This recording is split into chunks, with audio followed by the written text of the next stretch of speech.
Hey everybody, CJ here and welcome. In this video we're looking at performance. I know that it's a big topic and it's something that if you're a beginner you probably hadn't given that much thought to because you reckon you're a long way from being ready to perform. But you're probably going to be ready to perform sooner than you think, especially if you're mentally prepared for it.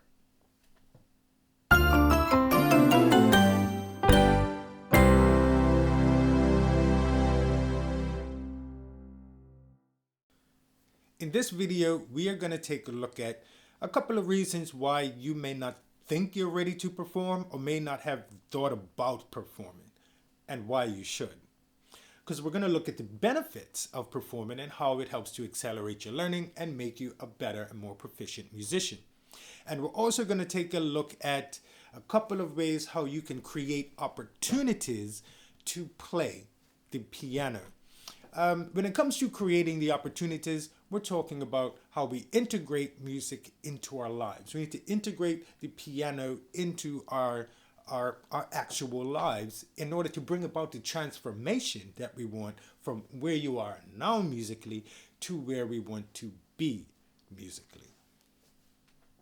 Okay, now I know there are some of you who never actually intended to play in front of people. You have no desire to be a professional musician and you probably just hadn't intended on playing in front of people at all. That's totally understandable. Hopefully by the end of this video, you'll have a better understanding of why you should and hopefully you'll be willing to perform in front of people. Now, if that's not the case, I know that there are other people who have stage fright and may feel a little nervous about performing in front of people or just being in front of people, period. I can totally appreciate that. Even now, some performances I still can get nervous about. Most I don't because I've got years of experience, so I don't get really nervous that often. But every now and then I might, and I've found ways of dealing with that. So one of the underlying issues sometimes is that people are afraid of making mistakes. They're afraid of screwing up. Or basically they just feel that they're not ready yet. But that feeling of not being ready yet, I can assure you, it doesn't really go away. You may not ever feel ready to go out and perform, but you kind of have to jump in and do it. Kind of like if you're going to ride a bike for the first time or swim for the first time. You kind of have to do it in order to be able to do it. We learn by doing. So you're going to have to just jump right in there. But again, actually more like you can ease your toe in. You can just ease it in there. So don't be that concerned about screwing up in front of people because you will. You absolutely will. The first time you go out and play, you're going to screw up in front of people. The second time, probably. And it's going to be sort of a recurring theme. Of course, there's going to be times when you feel you did it perfectly and brilliantly and executed flawlessly, but there will be most times when you feel like you've made a mistake. As long as you play that song with conviction from beginning to end, that's okay. You will have a standing ovation or at least get positive reinforcement from the audience, the people who were listening. People want you to succeed. You will make mistakes. If you can accept that you will make mistakes and you're prepared to move on, then success is yours. You will be just fine at playing the piano. Mistakes happen, but that's okay. People want you to succeed. They'll encourage you.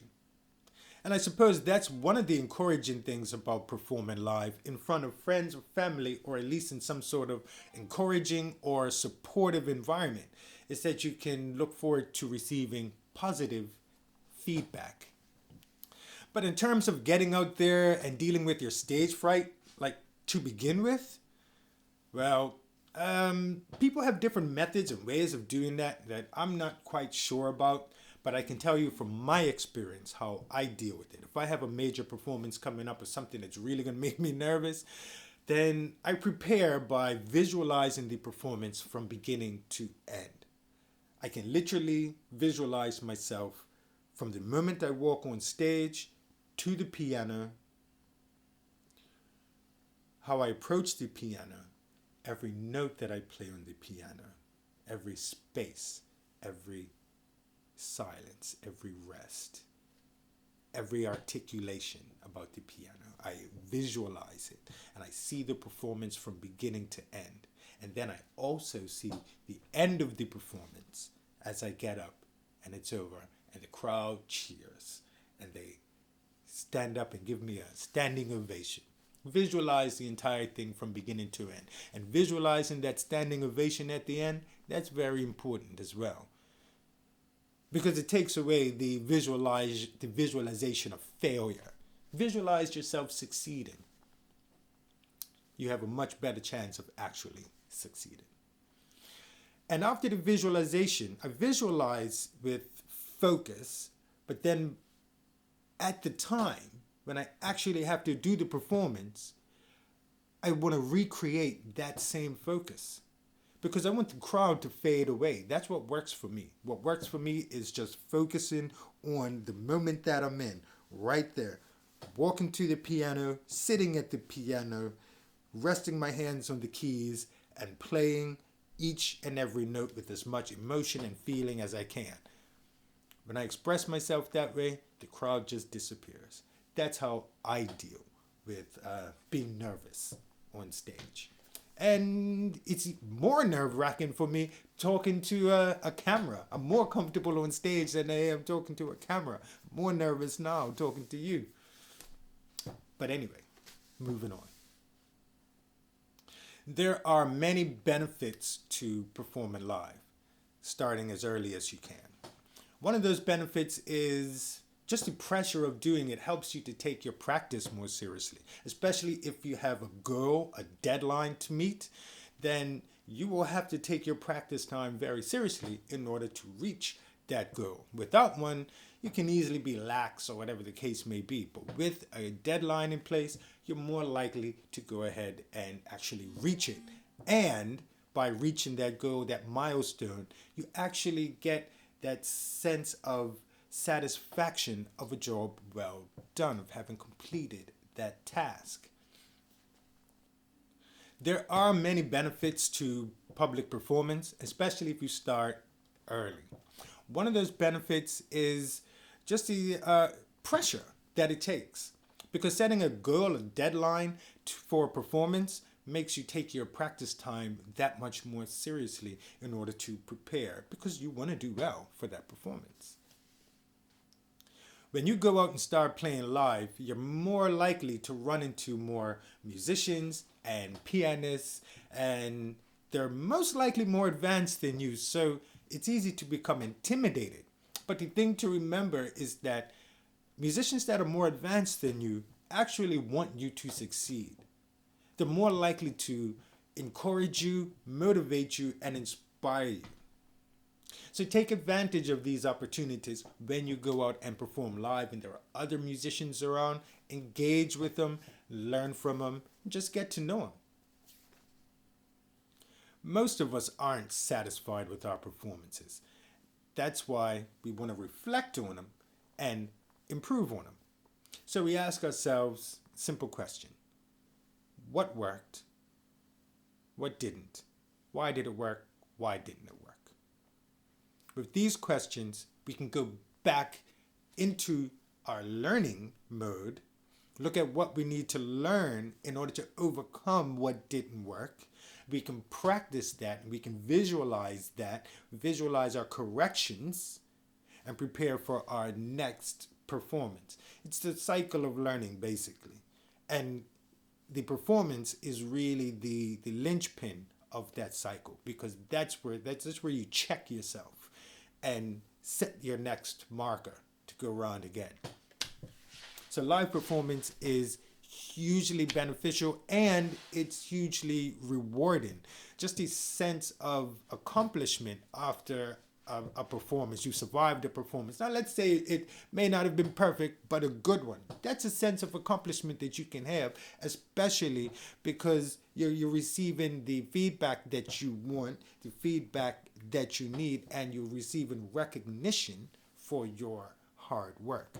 So it's all good. Go out there and perform. Create opportunities for yourself. Again, creating opportunities for yourself does not mean going out to finding concert halls or anything like that. You start with basic opportunities with your friends and with your family. Start with occasions, birthdays, weddings, that sort of thing. You know, plan in advance. If you know a friend of yours' birthday or a family member's birthday is coming up or occasion, plan it out months in advance. You're going to play a particular song or songs and you start practicing towards that. You know, or maybe that's not your thing. Maybe you could volunteer for a community choir. You can volunteer to accompany a community choir. They have performances that you would have to prepare for. They'd give you their song list and set list, and you'd have to practice it, learn it, prepare for the performance with them. That's a great way to learn. Or if you go to church, if you're a church goer, you can volunteer to play for your church. Churches are always looking for musicians. If you don't have a church, you go out and find one. Like I said, churches are always looking for musicians. You can volunteer. They would love to have you. You do not need to be a well-seasoned musician in order to just get started. So you can get started anywhere like that. And if you're not into that, you can go to an open mic night. These are in like every small town even has an open mic night. Somewhere where artists and performers can go out and perform and show off their works. You can go to an event like this and play. And again, don't be overly intimidated by more experienced and more advanced performers. Because again, we want you to succeed and we will help to support you. And that's what a lot of open mics do anyway. And as well as jam sessions, where you could actually go and sit in and play with other musicians. That's a great way to start performing live. And the thing about it is that all of this is a part of bringing and making music, integrating music into your life, making it a part of your life. Because that's what being a musician is. Being a musician is when music and the piano, your instrument, is a part of your life, not something that's just off on the side.